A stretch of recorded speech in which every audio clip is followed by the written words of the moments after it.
this presentation, I'm going to be talking about the kind of records that human resources departments are required to keep on their employees. And I'm interested in this subject because this is actually what I do for a job. I currently work at a law firm in records, and I'm about to start a new position working in human resources records for my local school district. So, why are HR records important? Well, they're important because, first and foremost, they protect the company. If a company is sued and they don't have the records to back up their claims, they'll either have to pay a large sum of money to the government for being non compliant, or they will end up paying a large settlement to the employee who has brought the suit against them. By demonstrating compliance with the law and having consistent policies in place, it reduces or eliminates the company's liability. In this presentation, I'm focusing on laws in the United States in general and in Texas in particular. It's important to remember that companies that have offices around the world in other countries will also need to comply with the laws of those specific countries.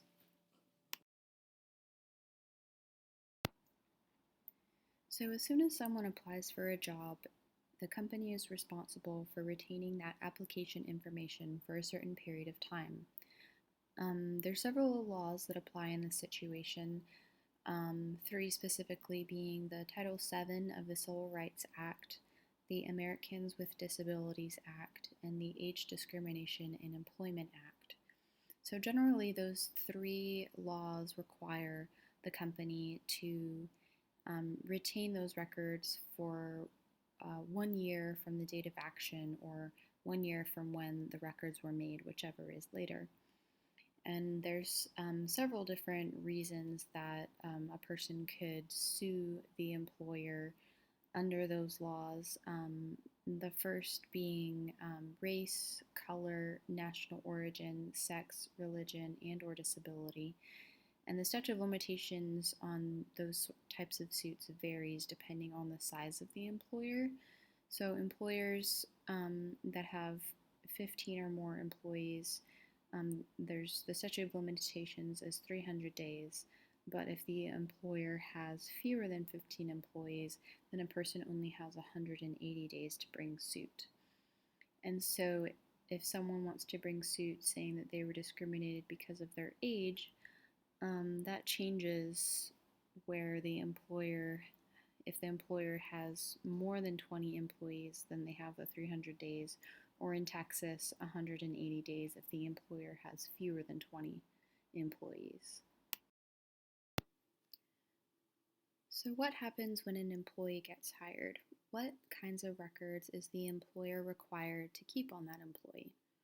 Well, there's a number of different files that they'll keep, and some of those it just is prudent to keep them separately from each other, and others it's actually mandated by law to have them kept separately.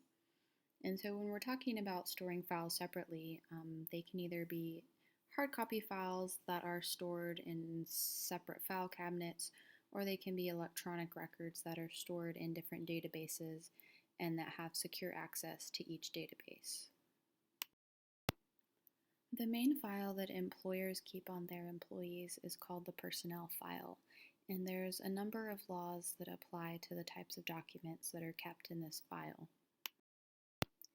So here I've listed out some of the most common documents that you would find in a personnel file, the first being a job description. A job description is subject under the Equal Pay Act to be kept for at least 2 years.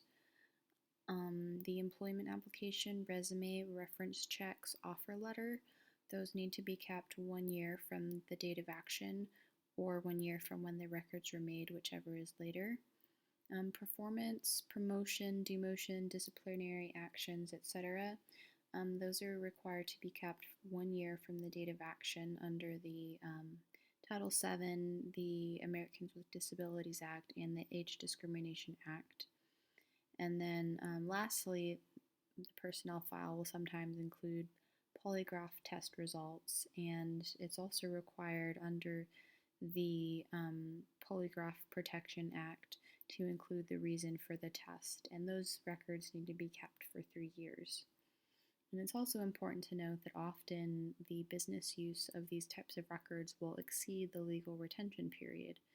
So performance records, it's legally mandated that you only keep those for 1 year, but many companies will keep them for the duration of the employment, plus several years after the employee terminates employment. Medical records are considered to be confidential, and under the Americans with Disabilities Act, they're required to be kept separately from other employment records. Examples of medical records would be examination records, drug test results, and record of leave taken under the Family and Medical Leave Act. And those leave of absence records need to be kept for at least 3 years.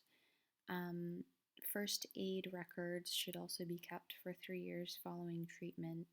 And then if an employee is exposed to hazardous or toxic material on the job, those types of records need to be kept for 30 years following their termination date. The I-9 form is required for all employees being currently hired, and the purpose of it is to verify the identity of the employee and to ensure that they are legally eligible to work in the United States. According to the Immigration and Nationality Act of 1952, the I-9 form must be kept for 3 years after the date of hire or 1 year after termination of employment.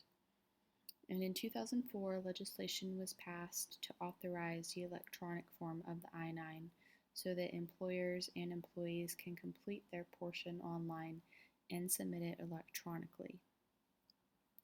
It's not legally mandated to store the I-9 forms separately from the personnel file, but it is recommended so that in the event of an audit, the auditor would only have access to the I-9 files and not the rest of the personnel files. Texas is the only state that does not require private employers to have workers' comp insurance, and there's no mandated retention period for workers' comp claims for employers in Texas, but it is recommended to keep them at least 5 years. Texas law requires payroll records to be kept for a longer period than the federal mandate. It requires that wage and tax records be kept for at least 4 years.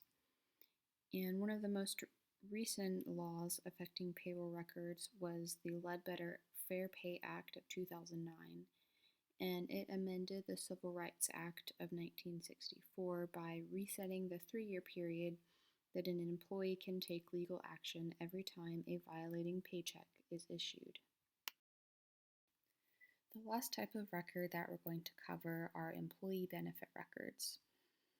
The applicable laws don't actually specify how long individual benefit files must be kept, but they do specify a retention period for the annual Form 5500. Most employers are required to file this form annually for each pension or benefit plan that they offer to employees, and employers should keep a record of this form for 6 years after filing. So we've talked a lot about different types of records and all the different kinds of laws that govern human resource records, but how can an employer make sure that they're compliant with all the laws without missing something? Well, many employment attorneys recommend that employers should keep employee records for 7 years following the termination date of the employee. This way, they'll cover all of the federal and state mandated retention periods without missing something important.